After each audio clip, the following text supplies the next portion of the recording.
All right, so last night I had a dream that shook me to my core. I tried to speak, but nothing came out. Just this empty gas, like the world had muted me.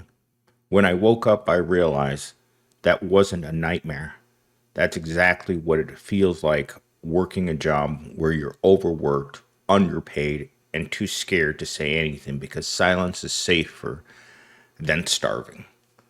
That's really what it comes down to. No matter where you go in America, people don't want to work. Nobody's ever wanted to work. No one wakes up and thinks, oh my God, it's so good that I have a job. No, rich people like to tell you about the privilege of work or the dignity of work. There's no dignity in making wages that don't pay rent. There's no dignity in going to a job where you feel like there's no security whatsoever. There's no dignity in going to a place where everything about the job makes you want to throw up in your own mouth. But that's the world we live in. Whether you're working in retail, warehouse, or fast food, you're not going to tell me that a 35-year-old man working in a restaurant right now that lost their good paying job has any dignity at work. It's either lose your dignity, feel the humiliation in order to get that tiny little paycheck. And every time you think about why you're there, look over at your motivational toys. The toys the corporation gives you in order to keep you happy. Think about the next time that you're going to go to a company pizza party and look at the Little Caesars pizza and think to yourself, is this really all I'm worth? Is a slice of a cold pizza? Because it really comes down to that. You have no value. None of us have value. The only people that have value are the people that make the decisions. They're the people with value. The rest of us taking out the trash, the rest of us doing the work at the bottom, the rest of us who are too afraid to say anything. It's like one of my coworkers said to me last week, it's like, millennials team, why are we here? We don't really do anything. We just show up every day. We make sure that the garbage containers are emptied out, and we pretend to like what we do. The reality is, none of us will ever like what we do because work wasn't designed so that you enjoy it. Work was designed so that someone else can profit from using your body to move around resources that they need in order to make a lot more money. Money that you will never see. There's no point in working hard. There's no point in believing that you can build something out of nothing because that's what your paycheck is at the end of the week. It's absolutely nothing. It's an illusion towards something. And I think that the more you talk to people around you, the more you realize that you're not the only one. The problem is that most of the people that you're going to be around can't articulate their words very well. While I was at university, there was something that really stood out to me, and it was wartime literature, one of my favorite subjects. All of my college degrees have that one thread flowing through them, and that's human conflict. And the people that I found the most fascinating in reading was people who wrote about being in combat, but with a master's degree in fine arts, meant that they weren't like the other guys around them. They could put into words what they were saying and the ugliness of war. Well, that's the way that I feel. The world around us, the work world, is the same place. It's a cage, it's a war zone, it's a place where survival is constantly on your mind. You wonder, how am I going to make it to my next paycheck? And then you question whether or not this can continue for very long. And the fact is that they will continue to squeeze you. They know how to motivate you, they know how to manipulate you, and best of all, they're masters at the smoke and mirrors, at extracting labor from people that have no other choice. When you wake up any day of the week, do you really have a choice? It was the question I was asking myself this morning as I thought about Whether or not I wanted to go to work today, the answer is always no. The answer always comes down to I have to go.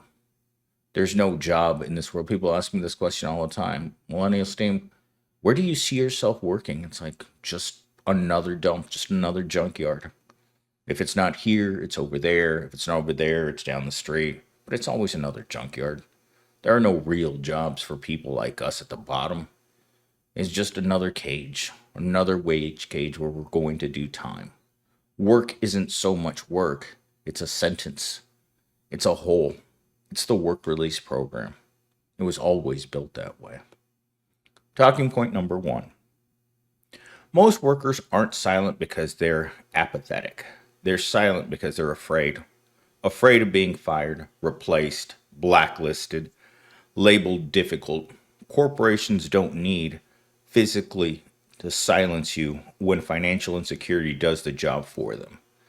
Financial insecurity is a topic that comes up so often when I speak to other people because everyone feels it. In fact, that woman that came into my office yesterday, when I asked her about having children, she just laughed. It's like, how is a person who works here, a person who works for this place, how is a person like that supposed to have a family? And you could tell that there was a certain bitterness in her eyes. Like, I wanted more for myself. In fact, she said this as she was telling me that she had to leave during the pandemic and go find other work because it pretty much shut down. And she had to go live in California. And then after things got better, she came back to take her old job back. But there was a time in which I didn't see her. She's a person that really stands out. You know, in a crowd of people, you're going to notice this person. And for that very reason of when she left, it was like, oh, so and so's missing. But that's just the way that things are. Financial insecurities drive your nightmares, they drive your panic attacks, they drive your waking hours. When I wake up in the middle of the night and think about having to live in my car or having to scrape by, having to live in the back of a truck. In fact, this morning I got a donation from someone who's living in their truck right now. Probably watching this video and listening to me right now in the back of their long haul truck. A person that understands what it's like to feel the fear of not having anywhere to go home to. I've been out there lots of times with no place to go, not a soul in the world that cares about whether or not you ate something today. It's a horrendous feeling that never really leaves you. It's always with you. In the back of your mind, you're just waiting to go back to that. Talking point number 2. You're told you're free to leave, free to speak out, free to choose your future. But when every option leads back to poverty, burnout, or another flavor of exploitation, it's not freedom.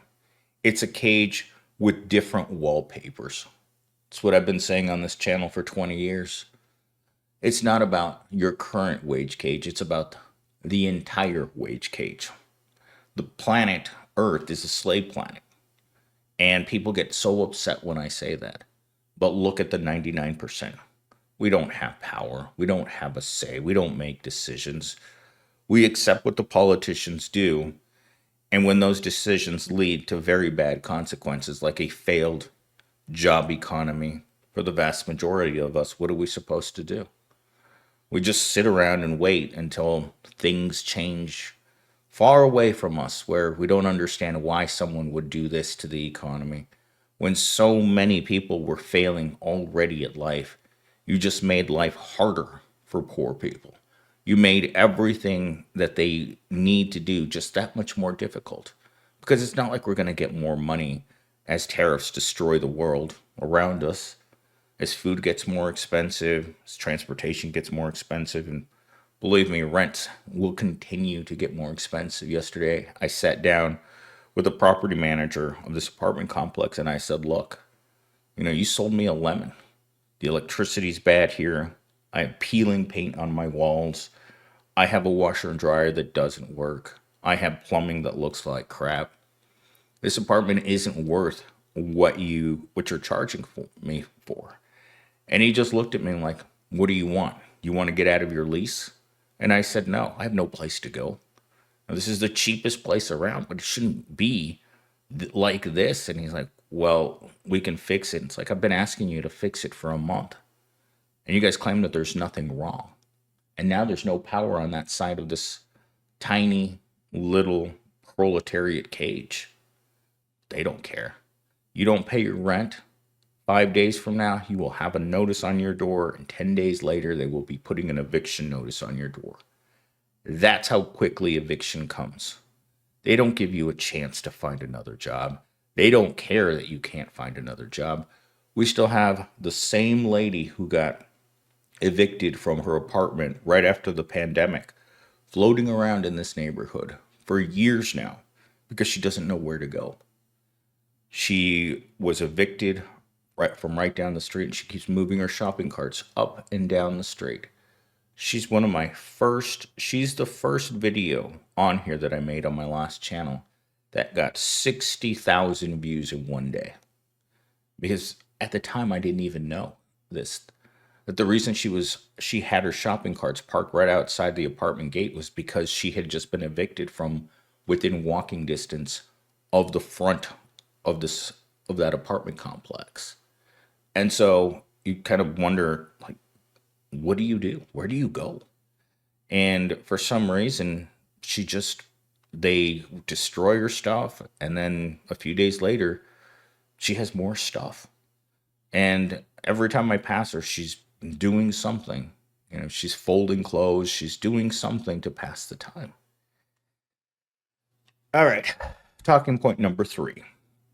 The wage case stays intact because workers whisper instead of roar. But once one person speaks loudly, clearly, unapologetically, others begin to recognize the trap too. That's why your voice is the biggest threat to the corporate control. That's why this channel has a shadow ban on it. The more people that listen to this channel, 1,700,000 as of this morning. 1,000,000 people and 700 people have tuned into this channel to listen. For some reason, this is something that, well, people are generally interested in. Something the mainstream media doesn't cover. Well, it's gaslighting you with numbers, with job numbers created, with unemployment statistics that aren't realistic at all. There's no way we have an unemployment rate of 4% when everyone has to have 2 to 3 jobs in order to survive. I mean, it's Friday, and guess what I have to look forward to? Working all weekend. Then showing up on Monday like there was no weekend. Because for us poor people, there are no weekends. Weekends are for privileged people. Weekends are for people who have money, who have lives, who get to enjoy themselves. For the vast majority of people that I know, the working class people, especially working class men that don't have access to women, to men that will never be able to date women because they don't make enough money. The most ugly thing a woman can see is a man that doesn't have a car, doesn't have a good job, doesn't have anything, has nothing to offer. That man will be alone for the rest of his life. And I've met many, many men like this that acknowledge that a relationship for them is never, ever going to happen. They're just too poor. That's why I did the video last week on being too poor to date. Because when everything's out of reach, what do you reach for? Instead of reaching for things, you tell people the way it is. This sucks, and it will never get better. Not the way that things are, because it benefits too many people that take extreme levels to maintain. Will go to whatever length it is necessary in order to keep the status quo, to make certain that you wake up poor for the rest of your life. All right. The wage cage doesn't need bars. It just needs you quiet. As long as you don't speak, don't ask questions, don't resist, they win. But the second you use your voice, even if it shakes, you remind them that you're not broken yet. So speak while you still can, before your silence becomes permanent. It only takes people to not say anything, for good men to do nothing in order to continue a society that's this corrupt. That's all it takes for people to look at the system and think to themselves, oh my God, someday I'm going to win the lottery and that's how I'm going to get out of this. Well, I assure you, you're not going to win the lottery. You're just going to wake up in 30 or 40 years and wonder what happened. Why didn't I do something when I could? Because if you don't, then what change can be brought about in a society that's hell bent on making certain that no one gets ahead? If you weren't born into the right family, didn't go to the right schools, don't know the right people, you're going to be stuck right down here with me. No vacations, no leisure, no savings, isolated, depressed, and panic attacks all night because you don't know what to do. Your body's telling you everything you need to know. It's not comfortable. You wake up in the morning and you're uncomfortable. What does that tell you? You're always uncomfortable. That means that something is terribly wrong within this world. And more people need to recognize that. Things are wrong. Things have been wrong a long time. And it's up to you to find your voice, to reach down, pull your pants back up, because your tighty whities are down there between your ankles right now. They've been down there a long time. And you know they are. You just have to acknowledge that you got to pull your pants back up and do something. Because good old Fleece never gets tired. In fact, the more you do nothing, the more he likes it. You know, it's always going to be one way with Fleece, the hard way.